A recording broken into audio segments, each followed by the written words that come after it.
All right, so group coaching. Me and the men today. Yes. It's me and the men. So great to see you here, guys. I think I have had one other call where it was all men and it was like, all right, this is where we are today. I ran a men's retreat actually a while back with a really good friend of mine who Charlie, you definitely know Catherine, but yeah, it was a beautiful retreat that we ran with a group of men. And I think it's a powerful thing to be able to work with men. And I didn't realize I was going to talk about this, but here we are. And I remember being at the baby show, right? Because when I first started doing my parenting work, it was like, oh, I've got to get out and I've got to talk and I've got to be, with people. And I ended up at the baby show, which is like a pretty mainstream event, right? And Is there such a thing? That's bizarre. yeah, there's a baby show, and it's at the Expo Centre in Auckland where they run all their expos and stuff. And I think one of the things that I really loved about being there is that I was talking to the dads, and the women would be out the front and the men would be with the buggy and the shopping bags and all the plastic crap that the mother was buying. And I just let a lot of the time I would let the mums walk past, and I'd stop and chat to the dads, and I'd say, how are you? And they looked shocked because no one talks to the dads, right? And it really touched my heart that the way that they responded when I asked them a couple of questions, and just wanted to inquire about how they were in the whole thing, because they get so overlooked, right? And so yeah, so it's interesting that I'm here with men, because I know that one of the things that I have developed in myself is to learn how, or be willing to learn and be willing to see and be willing to understand what it's like for a man to experience parenting, what it's like for a man to experience life, relationships, everything. And for me to do that, I had to get out of my own experience so that I could start to see it through the eyes of my partner and my kids and my father, or fathers, right? Like my biological father, my adoptive father, my stepfathers, right? All of those men that were in my life, I had to, or chose to open into a willingness to see their experience and their version. And that was so powerful. So powerful. Because one of the things that I've noticed in relationships is that we're so in our own experience that we can't see the experience of the other. And a lot of the couples that I've spoken to, and especially ones that are parents as well, it's like, man, you're not even seeing each other, right? Because you're so in your own experience. To actually step outside of your own experience. And it's one of the things that I love about this work, is that when we are trained and we start to read each other, we start to allow ourselves to tune in to the other person. Yeah, and how powerful that is. Yeah. So that wasn't what I was going to start with at all today, but that's what was here. And yeah, well, I'm just going to roll with it, because I know for me that in my relationships, especially with my partner, my husband, um, when I started to shift the way I was seeing him, everything started to shift. Yeah. And how do we do that? Right? How do we do that? We obviously we see ourselves differently first. Yeah, we need to be able to understand the way that we are defining ourselves. which creates the way we see ourselves, which creates the way we experience ourselves. And it's exactly the same looking outward as well. So we change that experience, and it naturally and organically shifts the way that we define the other person in front of us, which creates the way that we see them, which creates the way that we experience them. Yeah. And, there's no question why the first program in this curriculum is called Connection with Self, right? Because if we bypass that, then we never shift that sequence, of definition, creates perception, creates our experience.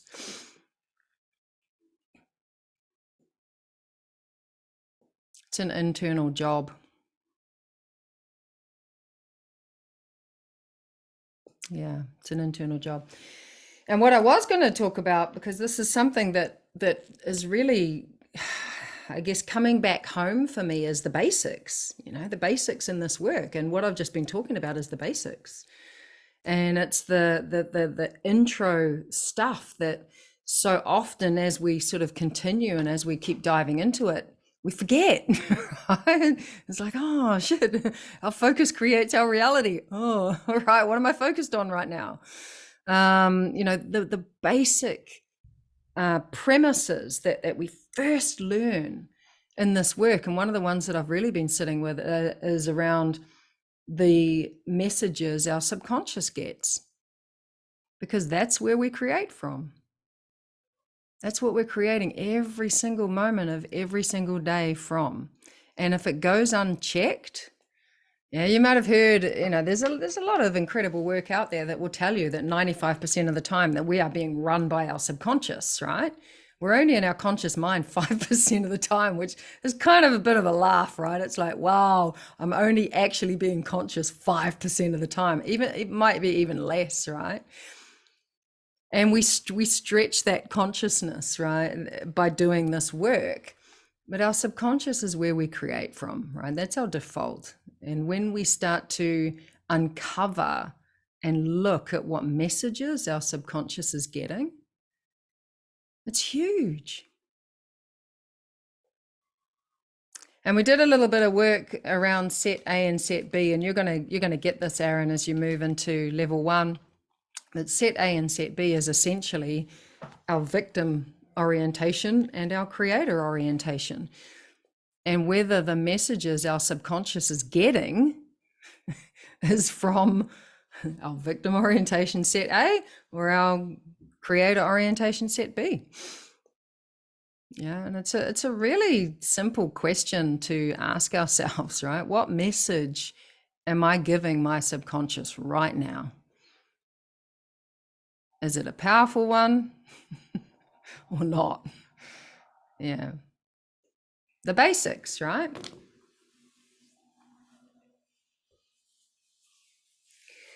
So, where are we today coming into this call? What messages have we been giving our subconscious? Right. And it's a beautiful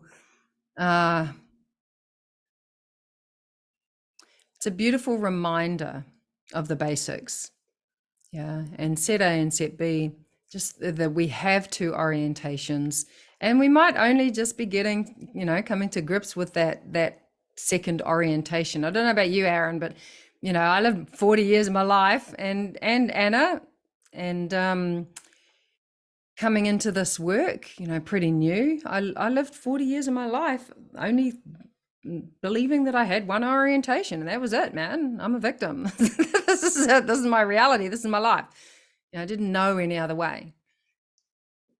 And when you start to become aware of this other way, then we can start to choose, what messages is my subconscious getting right now, right here, right now. And the other thing that's just coming for me, it's like, we did an alignment training just recently, which a number of you were on. And when we're out of alignment, it's much more challenging, right, to check these messages.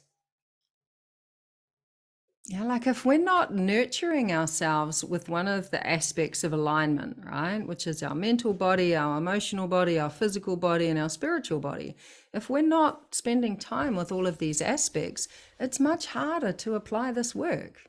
It is. There's just no question. And I've tried, I've tried to do this work from out of alignment, and it's really challenging. Like my old pattern used to be that I would push and push and push and do and do and do and force and force and force, which so many of us do because it's been normalized in our culture that doing is what creates success, right? And it's a trauma response as well. I just keep busy, because then if I stop, something bad might happen, which is something really big for a lot of people. Or if I stop, then I might start feeling, and I don't want to feel because feeling is bleh, right? So we just keep ourselves busy, and in that, over everything, overdoing, overworking, and that's the state that we're in, and that's the state that I was perpetually in until I'd hit a wall and then get sick for weeks and weeks and weeks, right? And then it would take me everything again to get going, because I'd have to go into I'd have to drive myself to get going again. And being a sick magician, right, being a sick creator, which is the different way that we live our lives in this work, is challenging. It's much harder. And that's why I bring these other pieces in, right? The embodiment, the tuning into not only our physical body, but our emotional body, as well as the consciousness of the mental body and the connection with our spirit. What we would love.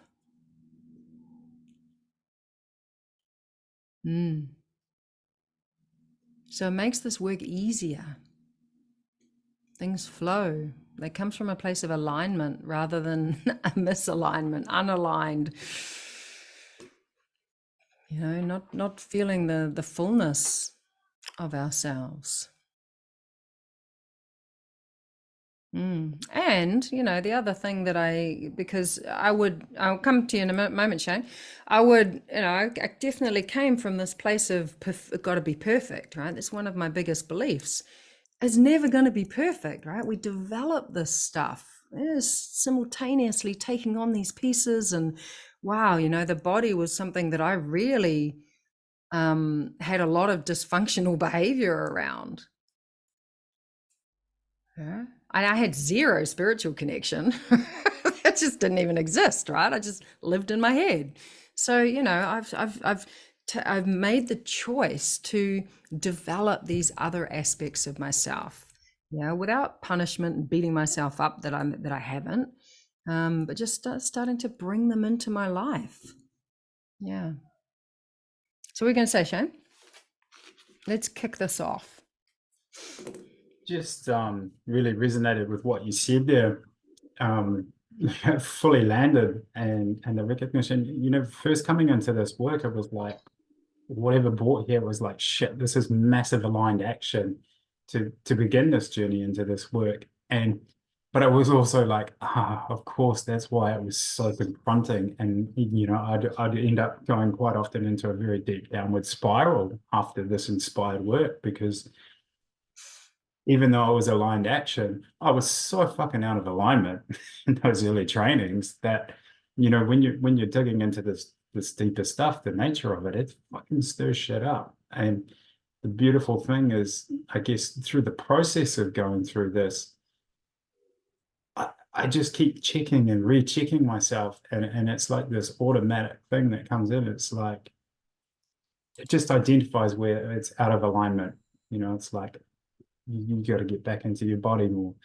You've got to get the emotions on board, get another one of those ducks, because it's like you come back in and you do some of this work and it's like, whoa, fuck, here we go again. And it's showing me I'm out of alignment here. And it really quickly brings it back in.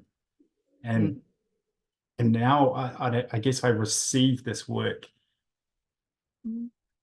with a lot more fluidity, a lot more grace, a lot more ease about it, because I guess I've learned over the time, to identify where I'm out of alignment and fucking bring that back in faster. you know, not perfectly, but just faster, being able to clock it faster. And fuck, I'm so grateful for that. Mm, mm, yeah. Yeah, I absolutely hear you. It shines a light, right, on where we're out of alignment. Fucking great It big bright shines one, you know? like one of those big floodlights, right? And it's beautiful, and it's something that I and you know, Charlie, you and I were having a few message exchanges over the last little, you know, number of days, and it's like what's really landed for me is how unperfect this is, and that we don't strive for perfection, because as soon as we do that, we drop it, right? Or we walk away, or we, you know, pull back, because it's like, fuck, all this shit comes up and I can't get this right. And, you know, and I've been there, you know, I've dropped things, and I haven't kept up with things because of that piece. And I know that the more I kind of nail this home for you guys, as well as myself, that this is a journey that we develop, right? We're always going to go out of alignment, always. You know, that no one is ever going to sit there and be that, you know, Buddha in the cave, levitating in the lotus position, and right, I've got it all, right, I'm absolutely sorted. That's not life as a human, right? If that's you, then you've left. You're not human anymore. But we're always going to fall off the horse. We're always going to go out of alignment. But how fast can we spot it without judgment and punishing ourselves, and pull ourselves back in? Which is what you're saying, Shane, right? Yeah, Yeah, essentially. And yeah. it gets faster. And yeah, I think just owning the shitty parts as well, because it was always like, oh, I can own that I've fallen off the horse, but I try to do that perfectly and fucking present it in a way that I got all my shit together, that even when I'm out of my shit, and it's like, actually just fucking be messy, man. And I still, even this day, when I'm talking about my messy stuff, I'm trying to package it in a certain way. But I think it's sort of slips away, and it's just bleh, just turn up, and it's like, oh, I used to, oh, I haven't done my set A and this, and it's like, man, just being here, just fucking showing up as I am. This sometimes it's just enough. It's to continuously keep showing up. It's the repetition, like every coaching call, everything. It's just repetition, repetition, repetition, and Yeah. it just starts to land. And like I find myself now coming into these things at ease, and being available to this.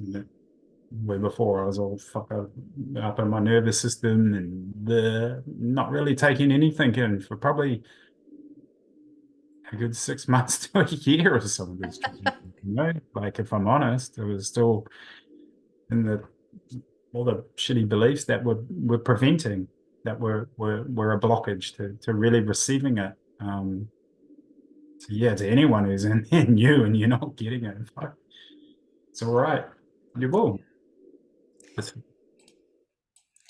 Yeah, that's really beautiful, because I know that you know, when the nervous system is activated, because that's what you're talking about, right? And it's not easy to take things in when your nervous system is activated. Right? It's like, you know, when you're talking to someone, or someone's talking to you, and you are erupting inside, right? You're triggered as fuck, right? It's like, this is a parenting piece, but of course, every parenting piece is valuable to everyone, because we've all been parented, right? Or we're parenting. Either way, we've all been parented. But you try and talk to someone who's in that state, forget it. There's no point. There is no point in talking to anyone in that state, especially a kid, because they can't see, right? They can't hear. And I remember my big boy, he was like, Mum, all I can see is red, right? Like a bull, right? He's like that, and I was like, wow, okay, there's no point in doing anything in this moment.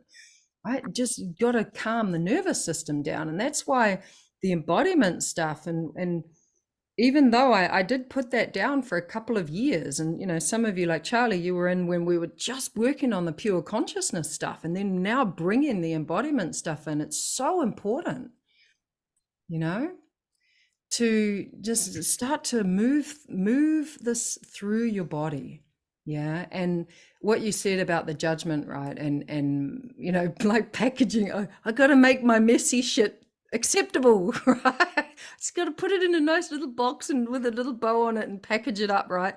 So that it's going to be accepted.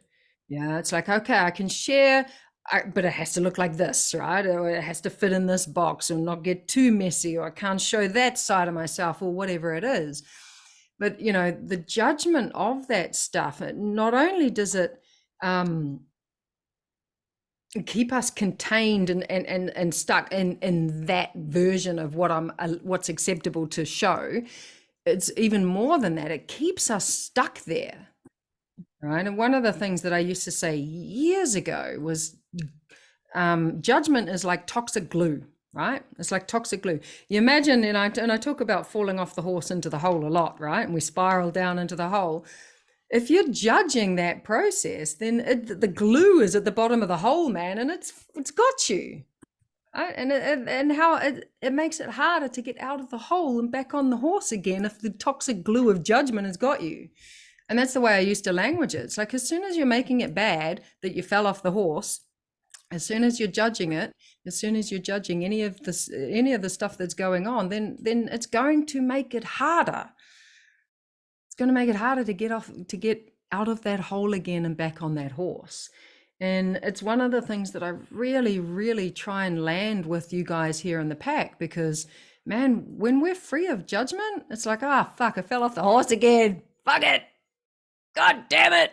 I'm in the hole, you know, and it's that kind of energy. It's like, you're not going to stay there very long because nothing's got you down there, right? And I remember that bullying video because we were talking about it just the other day. Do you guys remember that video? It's like, a bully only can bully if they've got juice on you, right? If you just agree with the bully, oh my God, you're so dumb. It's like, yeah, I'm so dumb, right? They've got no fuel. There's no fuel. You're not fueling it anymore. The judgment is fueling it. You stop judging yourself, then there's no fuel. The fire just dies, right? And I use that Eminem example from the Eminem movie, and it's brilliant. I don't know if you guys have watched it, but if you haven't, go and watch 8 Mile. It's like they just roast each other, right? And my boys were showing me this other video of these two YouTubers that were just roasting each other, like totally, like they knew all the dirt because they were friends. And then it got a bit gnarly for a while, and now they're friends again, but it really got gnarly. And, you know, they were saying some shit that, you know, you don't know about people unless they're your friends, yeah? And they had the dirt, right? And the thing that Eminem did was he instead of roasting the other guy, his opponent, in the rap battle, he roasted himself. The guy had nothing to say. Right? So just start to roast yourself, right? Learn how to roast yourself. It's the best thing ever. Yeah, because as soon as you know your shit, you're like, oh my God, there I go again. And, you know, it's like you're taking the fuel out of the fire. Yeah.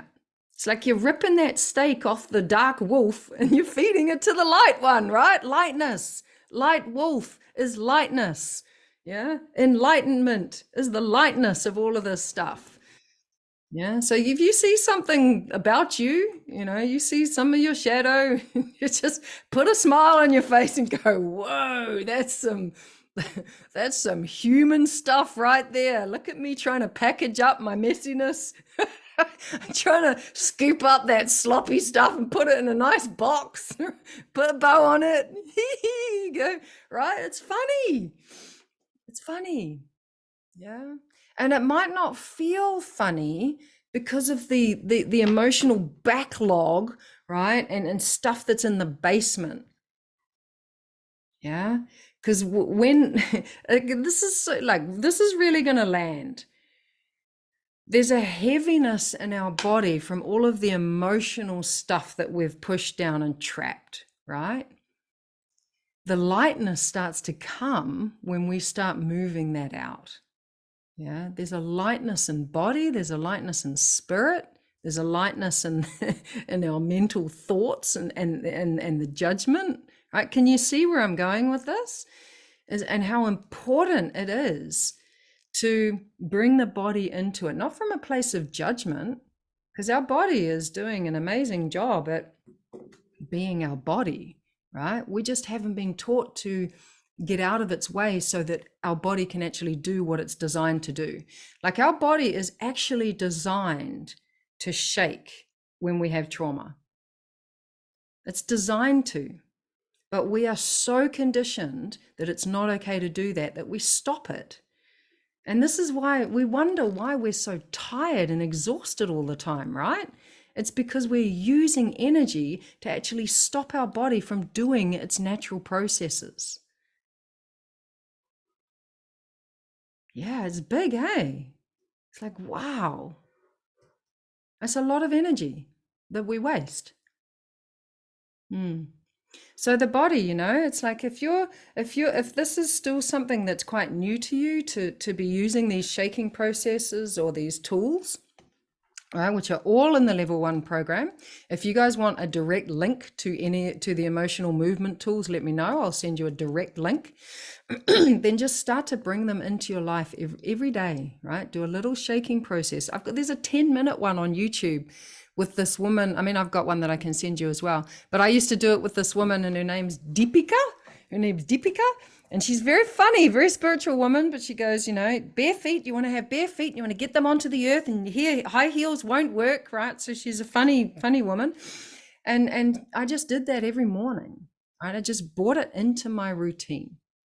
Yeah. And I started using, cool, I'll send it to you, Anna. I started using the emotional movement tools. I'm just making a note. Actually, Anna, can you send me a message just so I don't forget? Just send me a message on Messenger. Cool, Deb, do the same. And I started, because this is the thing.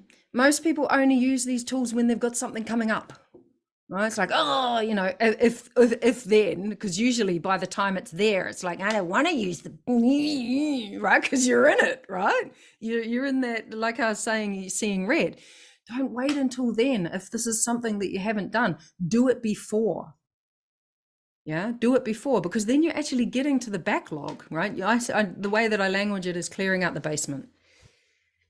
Yeah, because if you haven't used these tools, like exercise doesn't do it. It doesn't get to this stuff. It can do with intention, yeah, with intention, but most people use exercise in a different way. A lot of it's dysfunctional. I had a really dysfunctional relationship to exercise because I only used exercise to change my body because I wasn't happy with my body, right? That's dysfunctional. Yeah. Now, when I move my body, it's so that I feel different, right? So that I feel different in my body. And that's a huge shift, and one that has only happened not that long ago, if I'm completely honest with you. Yeah, I do it to feel different inside my body, and then my body looks different, not the other way around.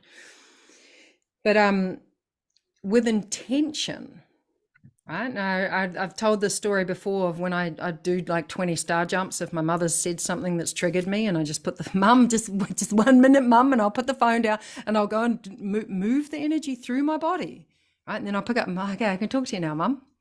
What were you saying about my dress that I was going to wear? Whatever it was, right? Whatever. Yeah, just move it through the body. This is the lightness of being. Right, this is going to enable you to integrate this work, right? To embody it, and it'll help you get out of that hole. Yeah, it's good stuff. Really good stuff. Really great stuff. To begin our call. So what else? What else is what? I mean, have you guys got any comments on that? Questions on that? Something that's relevant to that, or something completely different?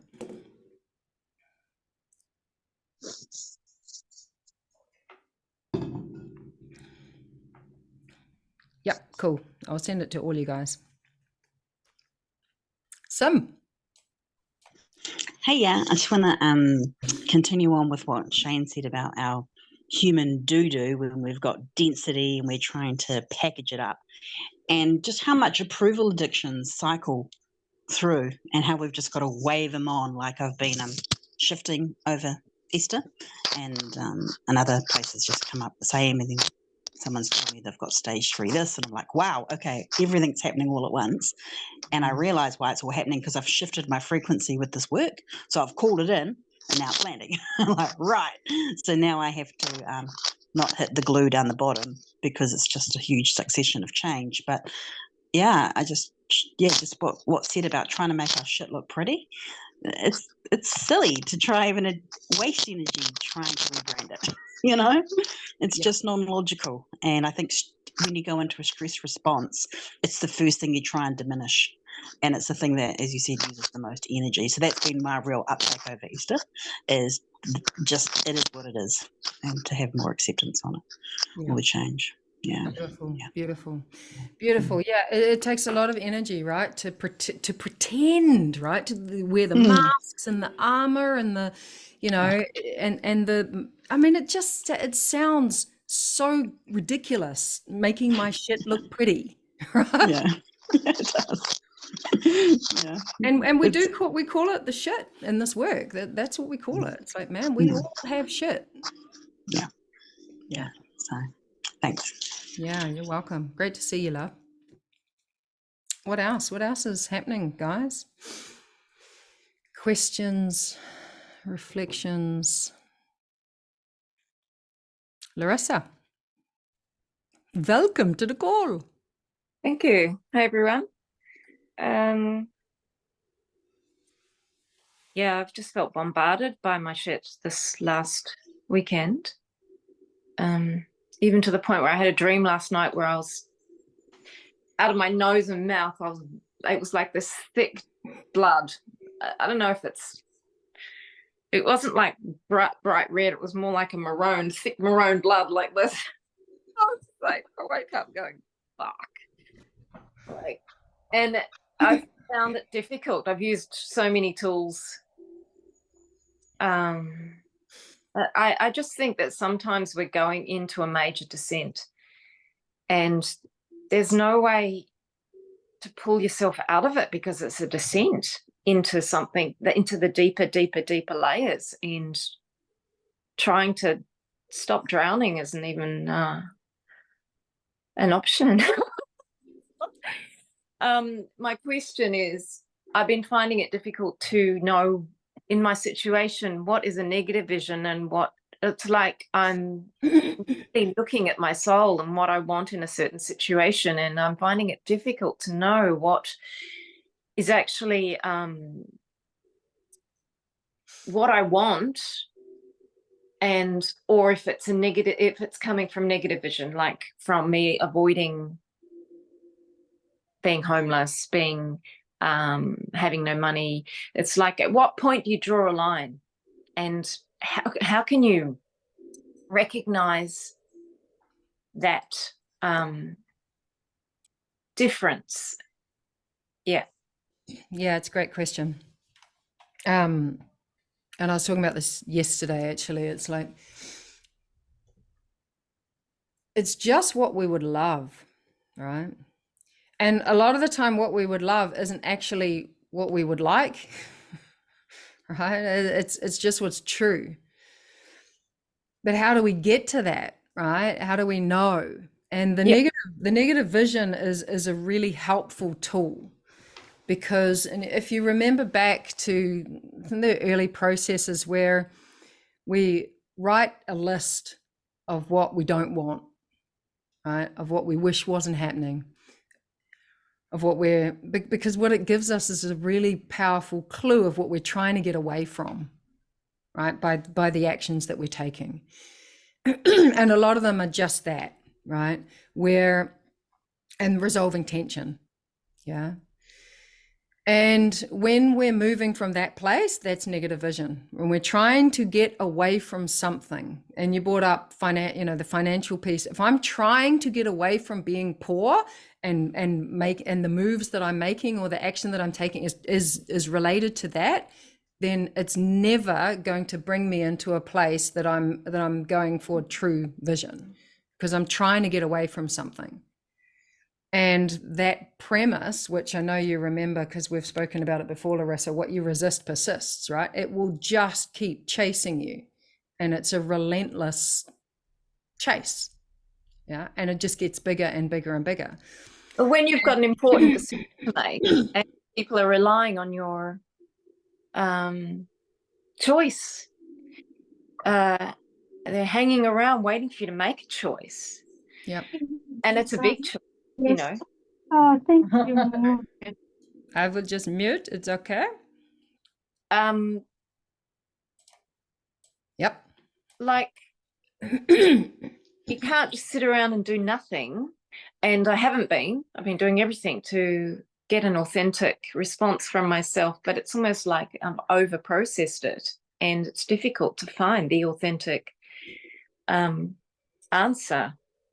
Yeah. Yeah. Have you done a set A and a set B? I can't remember. I've done so many fucking processes, Jacqueline.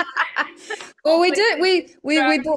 We brought this up again in our call last week with the level 4 crew, and it was like, wow, it's really powerful to bring it back to that process, right? Because there's a set A and a set B in everything we do, right? We're either coming from our dysfunction or we're focused on the end result of our vision, right? And the end result of our vision is just what we would love.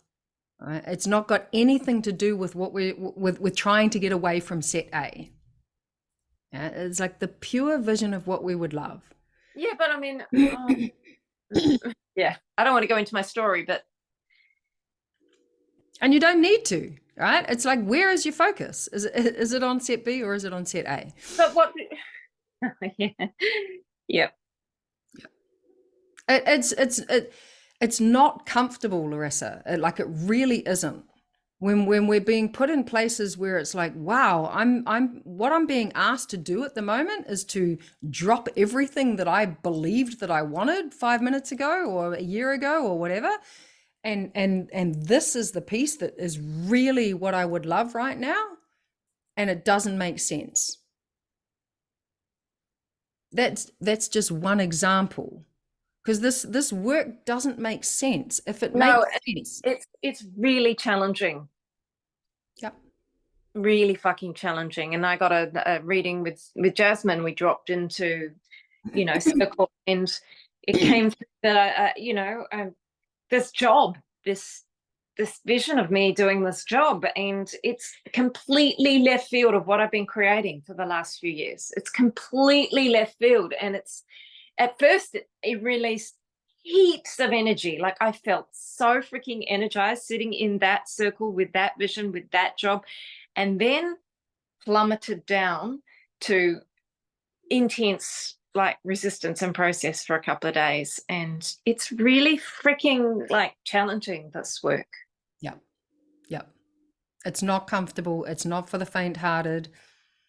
It's like you sit in that vision, it's like, yeah, I can do this, yeah, and it feels so real, and it's like, and then shit gets real. Yeah. Like calling up wins. Oh, what vacancies are there? Like, which I've been resisting for 3 years, and just going, that's not what I've been working towards at all. Like, for fuck's sake. Yeah. So, and it's really scary to actually trust that stuff that's coming from left field, intuition, doesn't seem to make sense, and then to affect everyone in my world with it. Like, fuck. I know, right?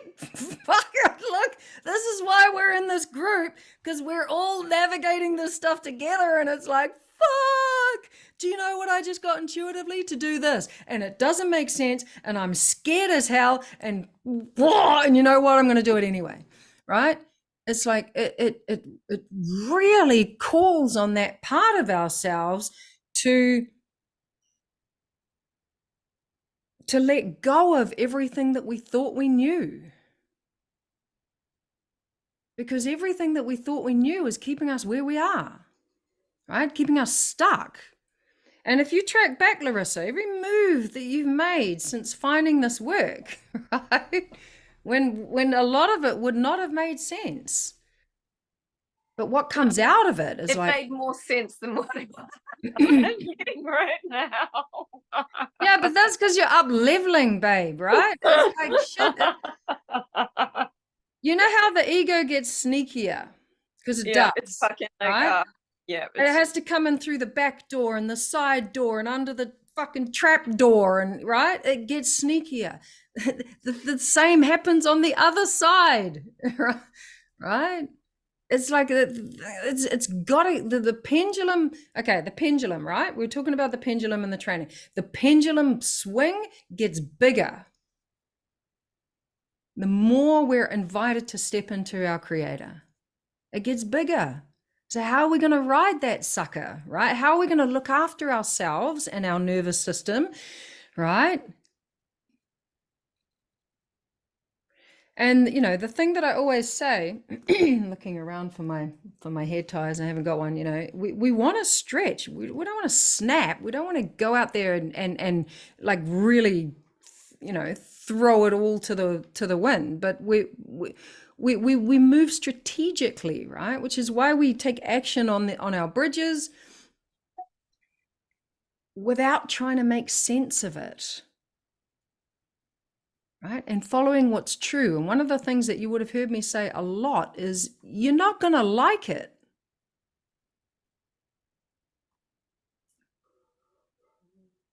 You're not going to like it. Right? But is it true for you?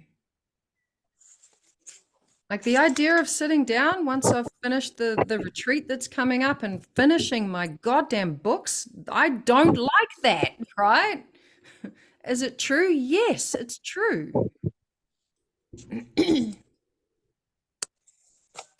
Yeah, so we're not going to like it, right? And it's one of the things I was talking about in one of the calls not that long ago. I think it was the last one. Is the way that we feel is not a standard of measurement, right? We can't go based on that. But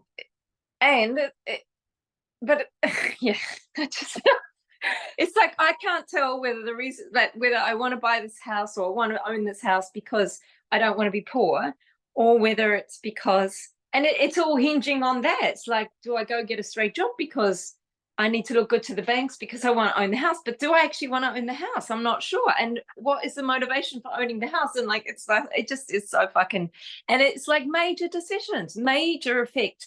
My son, if it's affecting everyone majorly. Like I feel like I'm sitting in an eye of a fucking storm right now.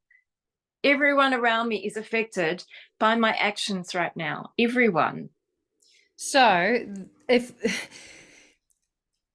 you being able to put all of that down, right? Because that's what innocence is. Yeah, because all of that stuff is going to play out, but everybody's impacted, and I got to do this, and I got to do that, and I got to look like this, and I got to have, you know, and the money piece, and you know, and none of that matters. None of it matters in this work. None of that matters because that's all set A. The only thing that matters is it true for you? Would you love to own this house? Do you want to stay there? Do you want to be there? Is that what you would love? That's all that matters. All of the other stuff belongs in the other orientation. I only want to stay here for a few years. I don't want to stay here forever. Yeah, but why do you only want to stay there for a few years? Because these are the pieces, Larissa. It's like it becomes really simple when you just ask yourself the question with none of that other stuff involved. Do you want to be in that house? Right? None of that other stuff involved. Yeah, but I need it because I need a house, and I need it because I need my son, and I need it because, you know, I have to buy blah, blah, blah out, and, you know, none of that, right? Is that what you would love? Yeah, for a few years. Yeah, but why for a few years? That's I want to live in a farmhouse ultimately, but I want to have the option. Okay, there it is, right? I'm talking about the ultimate, right? The end result, right? I live in a very cool house now. Like, I love this house. It's not my end result house, but I'm not focused on this house. And even when I moved into this house, I wasn't focused on this house. I was focused on the end result house. What's the end result? Because when you're focused on the end result, you want to live in a farmhouse, Larissa, right? So if you're focused on that, and that's got your attention, right? Nothing else, none of this other stuff that's playing out that's all set A. And then you ask for a bridge, because what you're doing right now is you're putting the negative vision of the house you're in the vision circle, right? In the set B. Yeah, because I want to live in this house Because it's going to get you to somewhere else, right? because it's going to get me to somewhere else because it pays the mortgage. It's got lots of sections. I can live in. I can be here half the time, go off half the time. It gives me a lot of freedom. But ultimately, I want to live on a property with animals. Not your end result. Yeah, it's not your end result. And Not do you my see end result in 4 years. No. Yeah. So what you've done is you've got your victim circle, right? You've got your set A, and then you've put the negative vision of your house that you're in now in your set B in your vision circle, and that's why it's all fucked up, right? And this is the way that this work works, right? Is that the end result goes in the circle. End result. Even if your conditions, your circumstances that are around you are nowhere near it, right? Like my end result for my home choice is a home that I own. Yeah. And I moved into this place knowing that this is not a home that I own, right? I rent this place. Yeah. But I still hold the end result. Am I creating things in this home that are part of that end result? Yes. Yeah, me too. Yeah. And it gives me enough security for, and it gives me enough security. But this house was not in the vision circle. Do you see what I'm saying? The house that's in the vision circle is always the end result home. Always. And then the steps, the bridges that you get are coming from true vision, not negative vision. Are you with me? Right. Because if you've got your current house, your current circumstances, right, in your vision circle, when they're meant to be in your current reality. They're in my current reality because it's a lot to take care of this place. And it's not a farmhouse with animals. It's a suburban house. It is amazing, but and full of soul and lots of spaces. But it's not how I want to be living close to the earth with animals. So what I'm interested in, because man, look, I know you pretty well, Larissa, and I know that connection with animals, and I know, in terms of what you're talking about here. But what I'm interested in is if you start to work with that end result rather than because you've got your house where you're living in both orientations at the moment, trying to figure out why it's not fucking working. Right? That's true. That's why it's been so freaking confusing. I'm trying to hold on to so much at once. Yeah. And if you can put all of that, so essentially you're taking all of what you've been working with and you're chucking it in your current reality, right? In your set A. And then you're going to bring in this farmhouse, which is your dream, right? The end result. You're going to bring that into your vision and then ask for a step. How the fuck do I, how did I get from this vision where you are in this farmhouse, you've got these animals around you, you're living that life, and you look back to where you are now, how did I get there, right? And there may be, some steps will come in. And I don't know what these steps are going to be, right? This will be for you to tune into, but and it may be that a step actually comes in, it looks a little bit similar than, it's obvious. What's obvious from this orientation is to do this, but it's not coming from negative vision anymore. Right. Right. So be curious. But I don't even know if I own this. It doesn't feel like I even own this farmhouse. It feels like I share it, and I own a beautiful shack or a tiny home or something that's easy for me to maintain, and I don't need to But get clear on that. Get clear on that vision and bring that vision up so large, right? That you are immersed in it.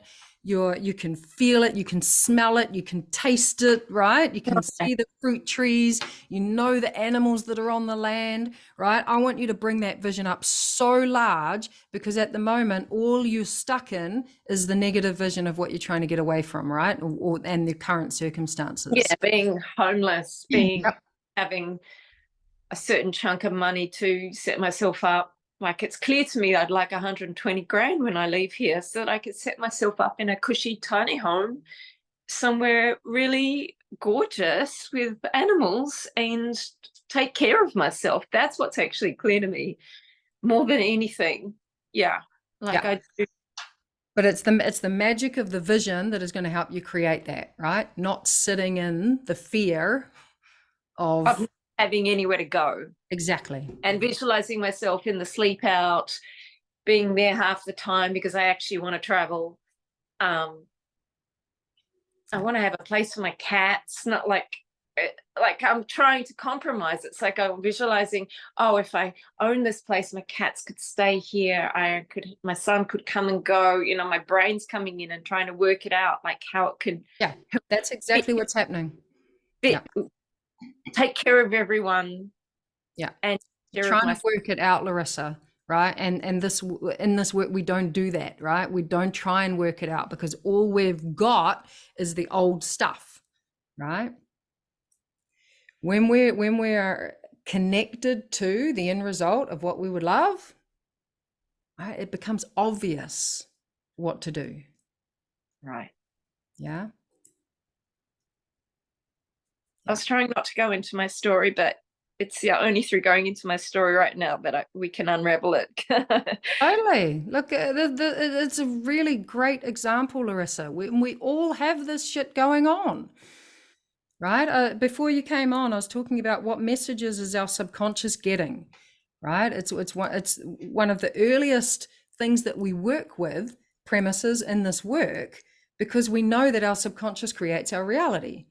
And if we're focused on working it out and trying to figure out all the shit, you know, and we're stuck in our current reality, then that's what we're going to create.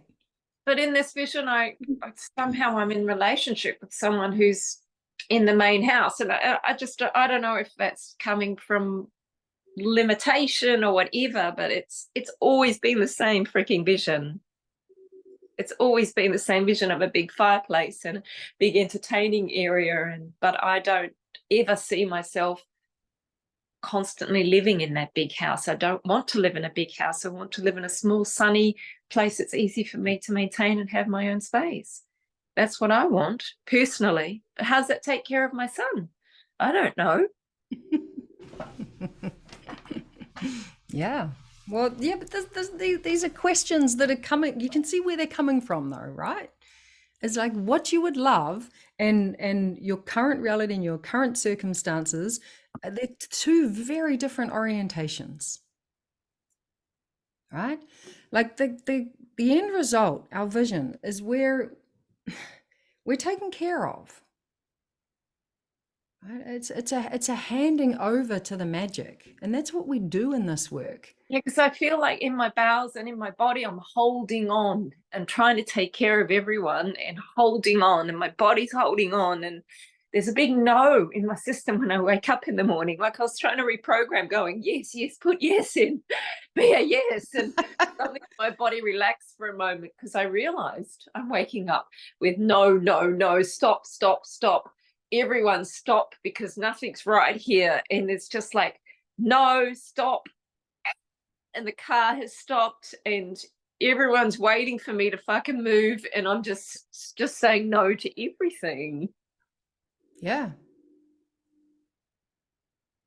Be the bow of the boat, Larissa.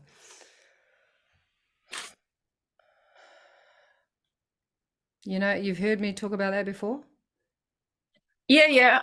I went through all my notes, Jacqueline. I've done everything to try and get to what the fuck is going on here by myself. That's why I'm taking up space in the group. No, it's good. This share is being appreciated. I don't know if you've seen the comments that have come through, but look, when we're trying to look after everybody else around us, right, as well as coming from negative vision, there's the dysfunction, right? If you are looked after, Larissa, if you're going for what you love, your boy is going to be looked after, right? Organically, naturally, without you having to do a damn thing. Because it's coming through you. Right? And this is one of the biggest things that I learned. When I found this work and I started to do this work, I did it for my children. I was like, oh, I got to do it. I got to do it for them because that was my worth as a parent, right? All tied up in there. Now I do it for me. They get it anyway. They get it organically through me, right? But I do it for me, right? This is for you, Larissa. It's your life, right? That's the bow of the boat. But we're supposed to take care of our children. Absolutely. But do you see what I mean? It comes from our own internal feeding of ourselves rather than bypassing ourselves just to look after other people. It's Yeah. dysfunctional, right? Yeah, I mean the bridge that we got was to look after, put yourself first, be the Yes. diva, put yourself first. Yeah. And Yeah. but that's really hard. It's hard to say, hey, I'm choosing to let go of the house because I'm putting myself first. It's like, fuck, like, how's it gonna feel? How's it gonna feel like I'm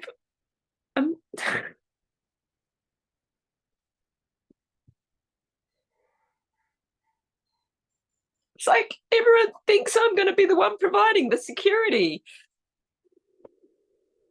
And I have an opportunity to provide security, and I'm just like, guys, it's too much, actually. So what I would do, Larissa, is to go in and tune into your end result, because I think it's been a long time since you've tuned into the end result of your home choice, right? Of your actual home choice, not the one that you're in. House never comes up in my land of plenty. In the land of plenty, it's a big community space, and I have a space within it. And yeah, it's not me alone. It's with someone rattling around in a big house. Yeah. Because all of this stuff around security, right?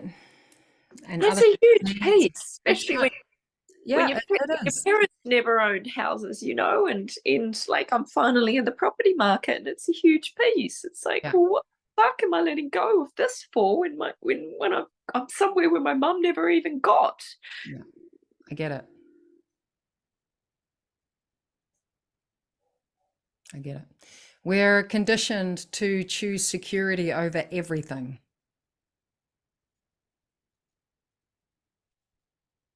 And this work really challenges that, because we're being invited to choose from a different place.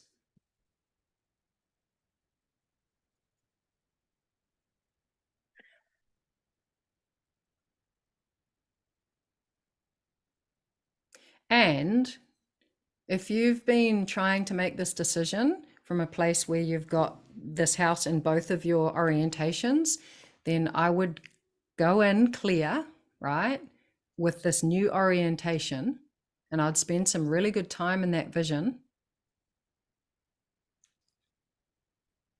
out of this final house choice, and Okay. really bring it up large and write it out, even, do some writing about it, and then go in again to your current reality, right? Yeah. And ask for a bridge from that place, because at the moment you're still with the old bridge or with the old choice. Yeah. And look, it's so seductive and overwhelming and consuming to be in that place, right? But security, but I've got to do this and I've got to do that, and it's huge, right? And it's massive.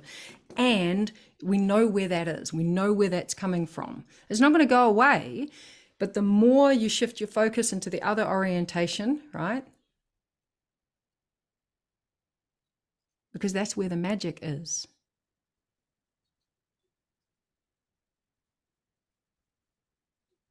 And the other orientation is going to keep trying to pull you in. Yeah, it's really difficult. But I can see how my mum chose security and how she's compromised. Yeah. My mother, I'll tell you a story because this is a really good one. My mother's terrified by the work that I do. She can't handle it, right? She just wants me to go and get a job as a receptionist or marry a rich dude, right? That's the answer. She's terrified by it. And Part of me wants to marry a rich dude. I get it. That it's conditioned into us that we just need a man, right? We need a man because that's part of our survival as women. That's where we've come from. There's It's a part very of my real brain thing. that's still stuck there. It's Totally. just like, Totally. out my control and just like, oh, Yep. we could do that. Yep. I could So do just that. tell your brain, just like I told my mother, Mum, if it all goes tits up, I'll just marry a rich dude. And you know what? She goes, oh, she's so relieved, right? She's like, my oh. brain has a moment of relief when I accept. So just tell your brain that, because that's calming this is the vulnerability piece, right? That's calming the watchdog. That's hilarious. Yeah, it's great, right? It's great. And as soon as I told her that, she just left me Actually, alone. really, I got a lot of shame around that because it's just been like, oh my God, there's always that back door. But I'm refusing the back doors right now and just going, that's not true for me. Like yeah.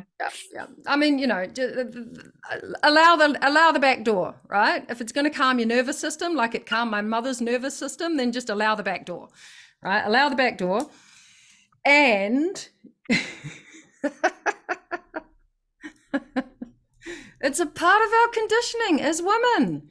You need a man to survive, right? It's there.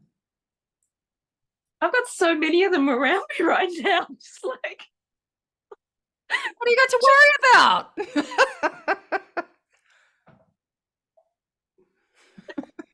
But it's funny, right? It's funny.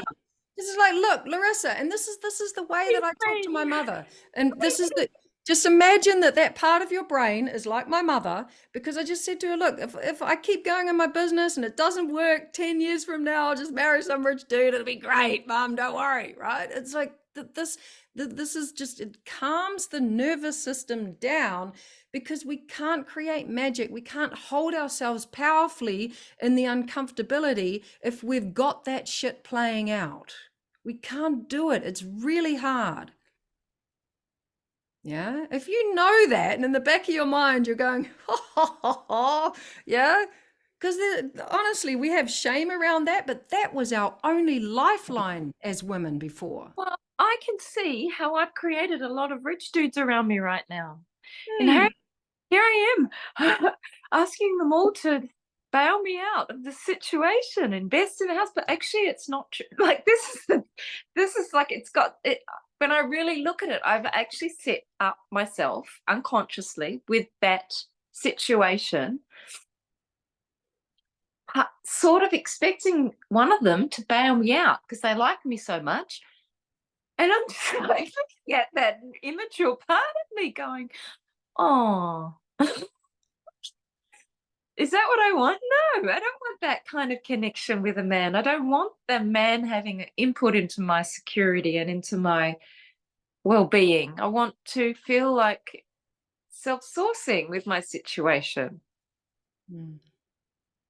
It's interesting, though, where all this stuff plays out, right? What we make good, what we make bad.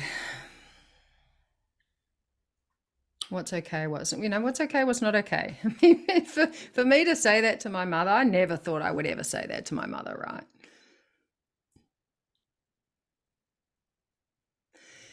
But it's uncomfortable when we're being asked to do things intuitively, right? We're getting these intuitive hits which just don't make sense. And the vulnerability part, which is part of the alchemy structure, right? Is like you calm the watchdog because it comes up and it starts screaming, this isn't safe. It's not safe to do this. It's not safe to focus on the vision, right? We got to sort out all these problems. Yeah. And what that's done, Larissa, is it ended up that you've got two current realities and you're trying to fucking work out what to do. And I'm enrolling everyone in this reality, trying to get them to take care of this one so I feel safe. Yeah, exactly. But So I don't feel safe. I just really don't feel safe. I feel like I'm floating. yeah. Yeah. And it comes back to one of the biggest questions, right? It's like, what's the worst that can happen? I remember asking this to someone the other day. What's the worst that can happen? Well, I'm homeless without money, and I'm injured, and I can't work, and Yeah, but then that all goes back to security, right, and current reality and all of that, right? It's like when we play this game of being a creator, right, and it's actually the same story around money, right? The money story, where poor people work for money, rich people get their money working for them, right?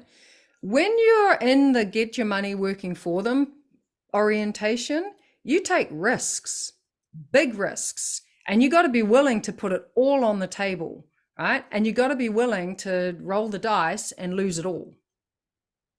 You got to be willing to do that, because otherwise you're playing it safe, right? And then it becomes this, contracting in, and we're holding on for dear life because of the fear, right? And what's the fear? What's the actual fear? That I'm going to get kicked from the herd, right? And I'm going to die. Yeah. But is that true? It's not true, right? And I was talking to someone the other day. I was like, do you have people around you that would not allow you to be on the street and die? Yes, I do. So what's the problem? Do you see what I mean? The crux of our fear is so deep. It's about survival, that I'm going to die, right? I like people supporting everyone else. I don't want to be in a really, really vulnerable position. I like this position of supporting community and supporting everyone. It suits me. But what's it fulfilling? Right? Well, my need to play with people and feel big and be around my community and serve others and look after other people, and and that's not being on the land with your animals and no. And no judgment, my love, because I know that a part of my work is about fulfilling my worth, right? Absolutely it is. But because I know it, because I can see it, right? It's like, okay, I can be with that. It's all right. It's not running unconsciously.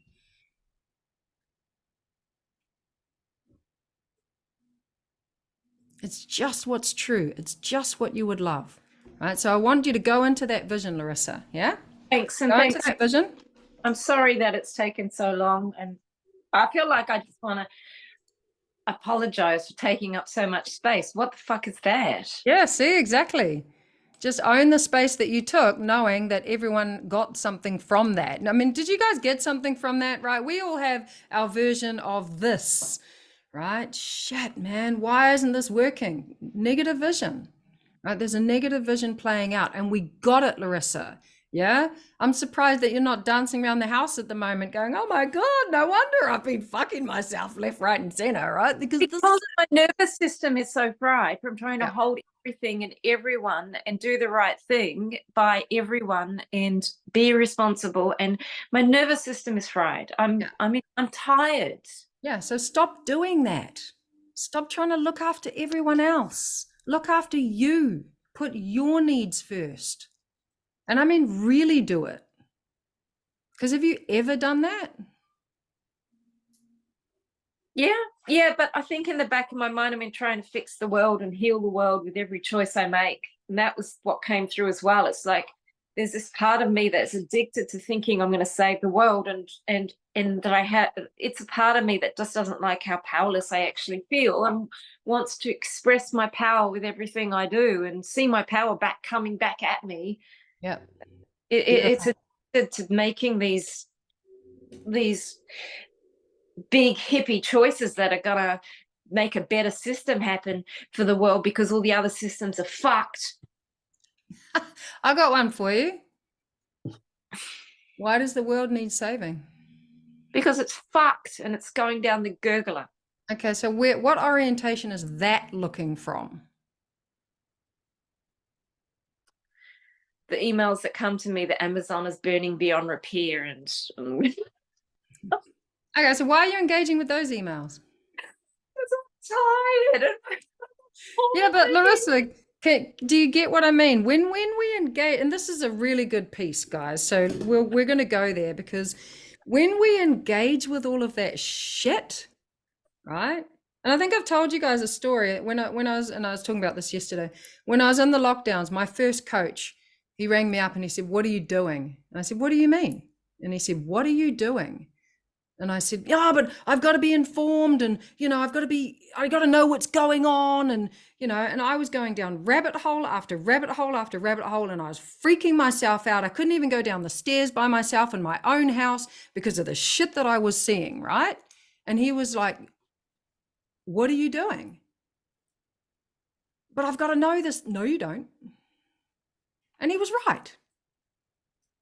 Right. Where's your focus? Because there is some amazing shit going on in the world.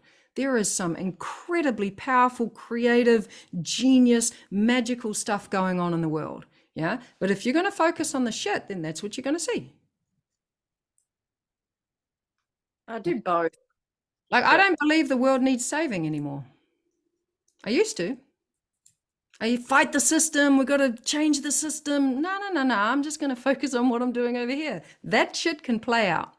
It can do its thing. It can be what's happening over there, right? It's the reason why I didn't go down to the protests in Wellington, right? It's like, that's not my truth, to be in that fight of the world and the system. And for some people it is, but is it really true for you? Or is it true for you to play your music and bring life to whatever it is you're involved in, right? Because that was what was true for me.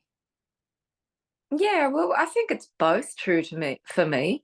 I think it's true for me to play my music, but I do feel like I want to be involved with my big vision, and what is in my land of plenty actually is big concerts that raise money for big things. Like, but the steps for me are to just keep holding the music. But yeah, it actually is even in my land of plenty to have these end results of big concerts. So I think the big concerts, if the big concert is coming from a fight the system energy, or the big concert is coming from the I'm standing for this energy, very different. Yeah, it's a nice stand for this, and it's let's play together, everyone, and that's it. Yeah. So don't even engage with the Amazon emails. Unsubscribe from the. Do you know what I mean? Right? I did, but you know what? How it worked was I bought that new Grow movie. It's an amazing movie actually, and everyone should watch it. The Need to Grow, it's called, and you can watch it for free at the moment. But then because I bought that movie, they had my email, and now I'm getting all the shit emails again about how the world's going down the googler, and Greenpeace ringing me up, and it's there if we want to see it, right? Because I supported something positive, they bombarded me with all the negative as well. Yeah. Unsubscribe. I got Shani going through my emails at the moment because I had 13,000 emails, and I was just like, ugh. So she's helping me do that, which is cool. Awesome. Okay. Don't engage with it, right? Don't engage with it. I did need to hear that as well, because in this depleted, overwhelmed state, more overwhelmed stuff comes to me because I'm in this state. Yep. You're attracting it, you're magnetizing it to you. So you got to get really super intentional about what you're allowing in your diet, right? And your diet is not just the food you eat or what you drink. It's what you listen to, it's what you read, it's what you're consuming, it's where you're allowing your thoughts to go. It's all of it, right? The people that you hang out with, it's all of it. And you get super intentional with that. And you go, nah, not going there. Nah, not going there. Because people will try and enroll you in it. Why are you not talking about Palestine? Why are you not sharing about this? Why are you not, it's because I'm focused on my own internal landscape, right? And my own immediate family, community, right? WolfPack. That's where my focus is. That's where my energy is. All that other shit can play out, right? I don't need to save the world because there's nothing wrong with the world, right?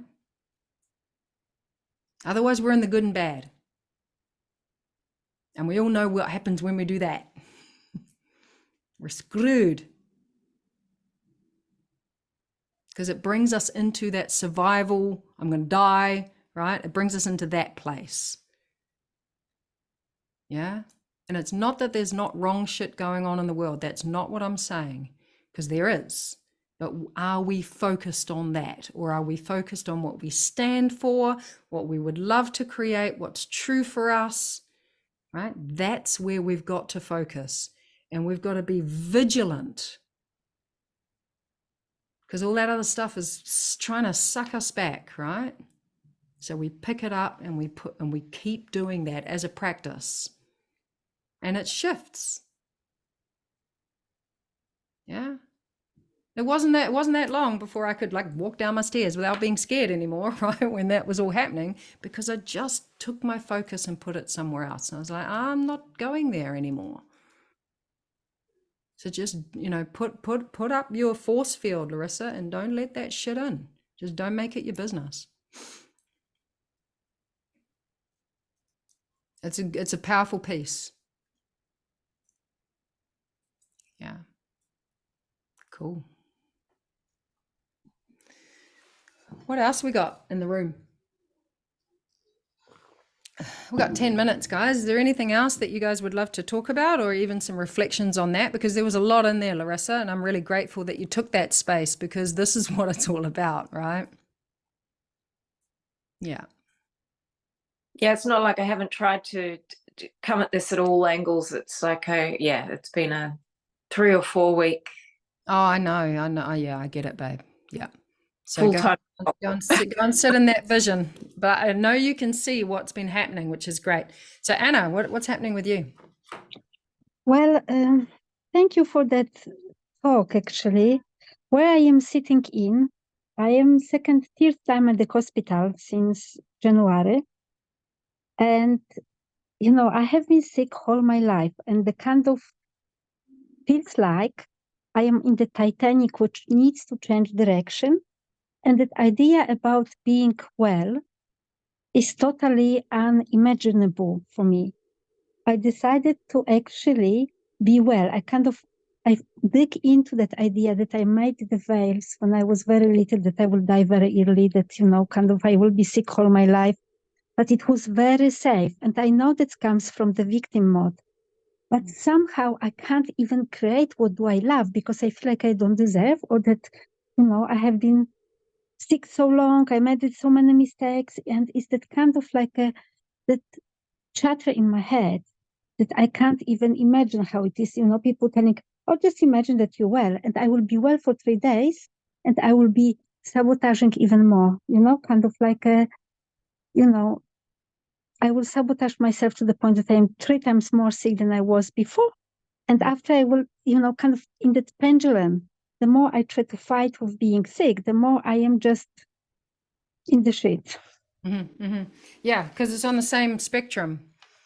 Yeah, the being well and being sick is on the same spectrum. It's on the same vibration. You got to get off that vibration, right? You got to bring it into a higher vibration, because it's like when people smoke. And I remember, who was it? Oh, what's his name? He calls himself the mind architect. I can't remember his name, but that's what he's known as. And he was talking about the spectrum, like when people try and give up smoking because they don't want to smoke, so they're trying to give up smoking. Right? It's on the same spectrum, very, very, very hard, because it's on the same vibration. But and there's a couple of things here, because we become attached to being ill. Yeah. Right? There's a link there. There's an emotional, it was like, who would Anna be if she wasn't ill? Right? Yes, What I would know. you talk about? Who would you Mhm. be, right? And I've had this not necessarily with illness, but with pain in my body. Right? Mhm. I had a lot of pain with the way that I used to hold myself in my job as an architect, and I was very attached to that pain because it was part of my identity. Right? Being ill is part of your identity. Mhm. Right? That's what's there. And you know what? On the top of it, I am allowed to do anything for myself only when I am sick.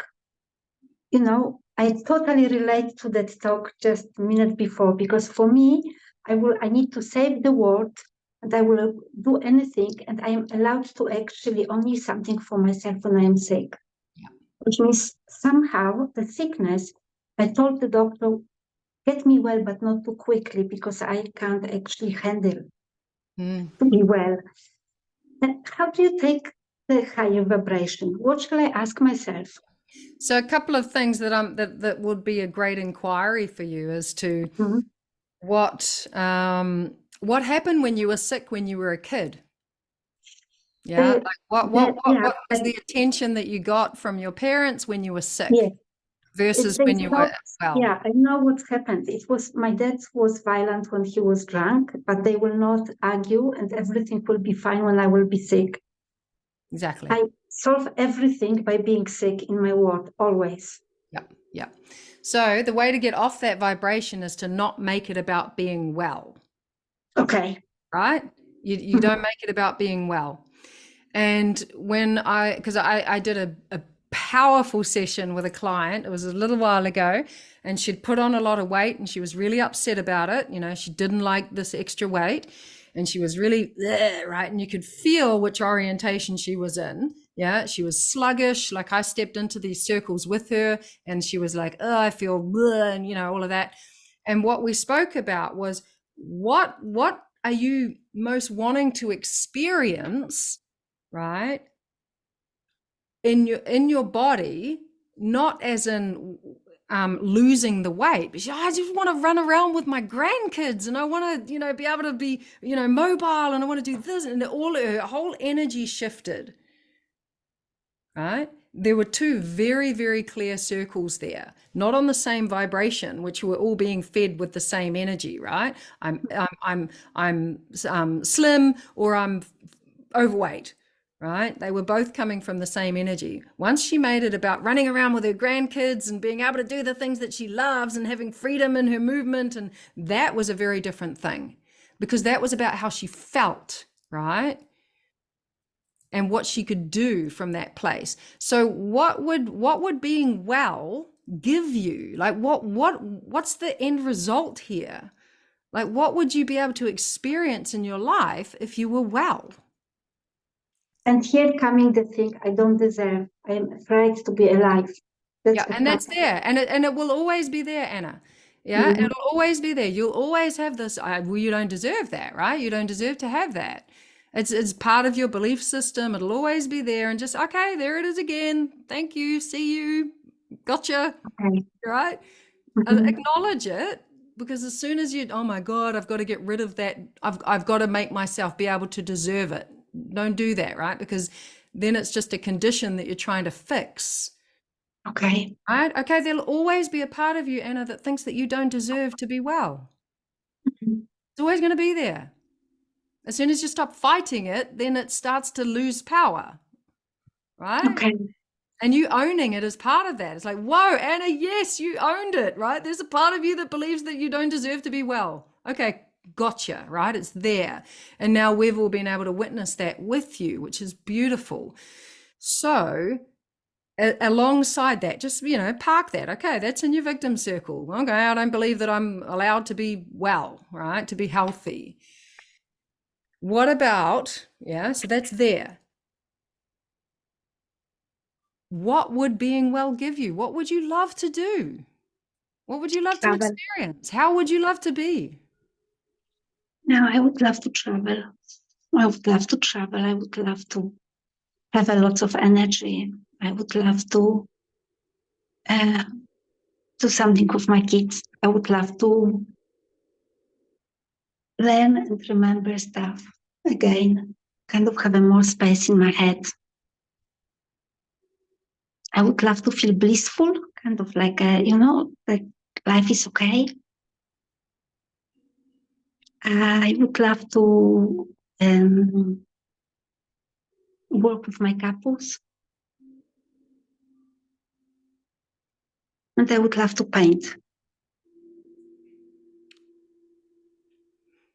So who could feel the difference in that energy, right? Anna, how did that feel when you were saying that, right? It's like, I would love to paint. I would love to travel. I would love to, right? It's like everything is lifted. Mhm. On that other orientation, everything is the same, right? I don't deserve, I can't have this. It's never going to change. I'm always going to be here. Right? Up here, it's like, I would love. That's the difference. Those are the two orientations. Mhm. So I got a question for you. I think we all know the answer to this question, but I'm still going to ask it. Where do you spend most of your time? Being sick. Yeah, being sick, but being in that orientation, right? Yeah. And Yeah. and the being sick, but the wishing I was well. Mhm. Yeah. So the difference is what it would bring you, right? And that's what you would love. Mm. As soon as you said I'd love to travel, I was like, oh my God, I want to come too, right? It was just like, it was there. She just disappeared. She's traveling. She's just gone, right? She's just gone traveling now. She's left the building. She's like, oh my God, I got it, right? Do you guys all get that? I mean, you saw that, right? It's a completely different vibration. Yeah, and it's all connected to what you would love. I mean, I know Anna will go back and probably watch this and I'll check in with her, but it's all connected to what you would love, not what you believe you can have, not what you think you deserve. All of that stuff can play out, right? It can play out. But oh my God, I'd love to travel and I'd love to play with my kids and I'd love to have more space, freedom, whatever your version of it is, right? Completely different orientation. So Anna, and I will send you this message, that's the homework, right? We all know what orientation she's been in, right? That same spectrum. This is about lifting into that different view, getting off that spectrum, which is the, the creator orientation. Beautiful. That was a lovely way to complete the call, right? It's so obvious when we see it, right? It's so obvious, and sometimes we just need that illumination, right? Which is what the coaching can do, to be able to say, shit, even when we think we're in our vision, right? We're not in our vision. Yeah. We think we're focused on what we would love, and we're not. So there was a lot of negative vision in this call in terms of being on that same spectrum, right? Trying to get away from what we don't want, and it's a red flag, right? It's a red flag. So if you're ever unsure, it's a really great practice to just make a list. What is it that I don't want here? What is it that I'm scared of? What's the fear? Right? Because the other orientation is, what would I love? If that can play out, we're not trying to fix that. We're not trying to get rid of it. We're not trying to pretend it doesn't exist or sweep it under the rug. We're bringing it out so we can see it. But whether we're just trying to flip to get away from it, right? Because then we're in negative vision, and it doesn't work. It doesn't work, and it gets confusing, as Larissa said.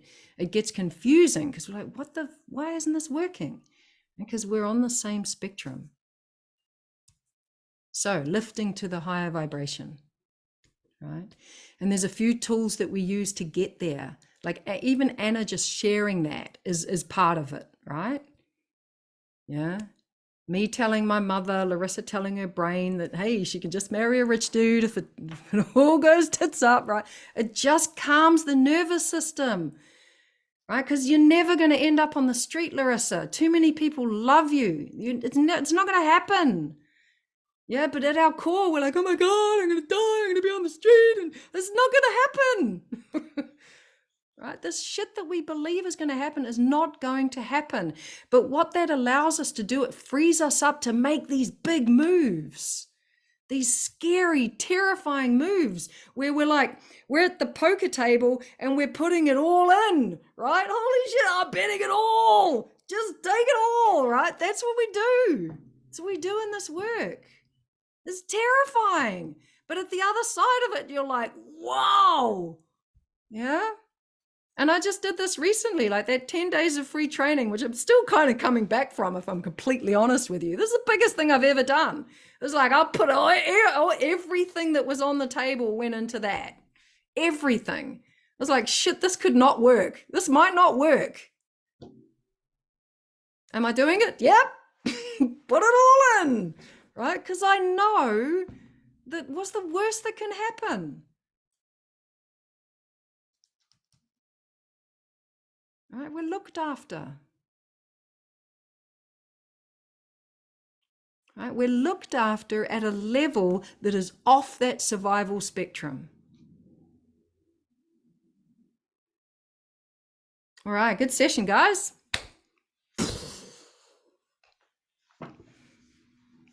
Good session.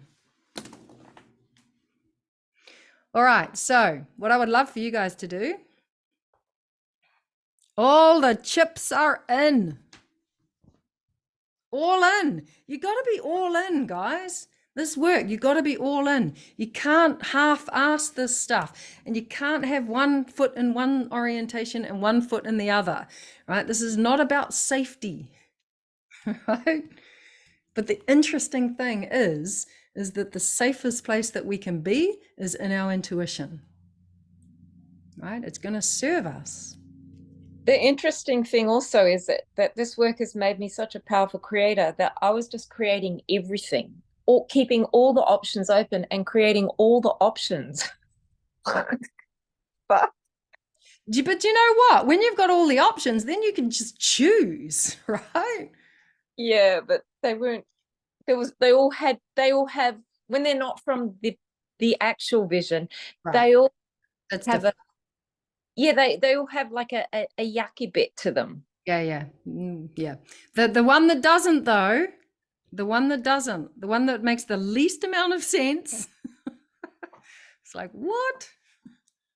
Really? Really? I'm going to do that? Shit, I'm going to drop everything that I've just built up for the last 3 years? Okay. That seemed like a good idea.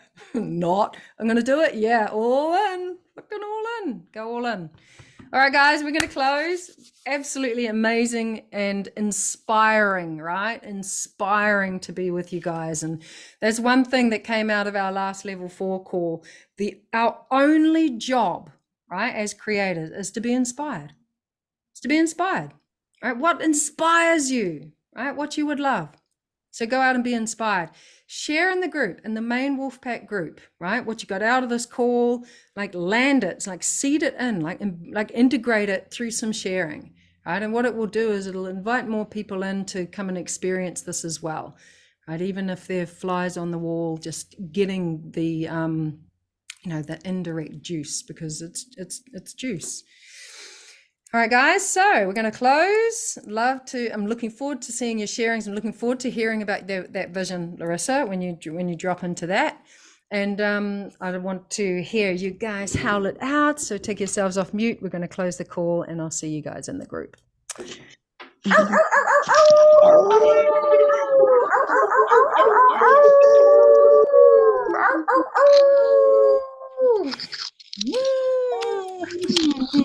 Big love, beauties. Oh my God, Larissa, that's so cool. Bye, guys. Big love. Go, Larissa. Go, girl. Well done.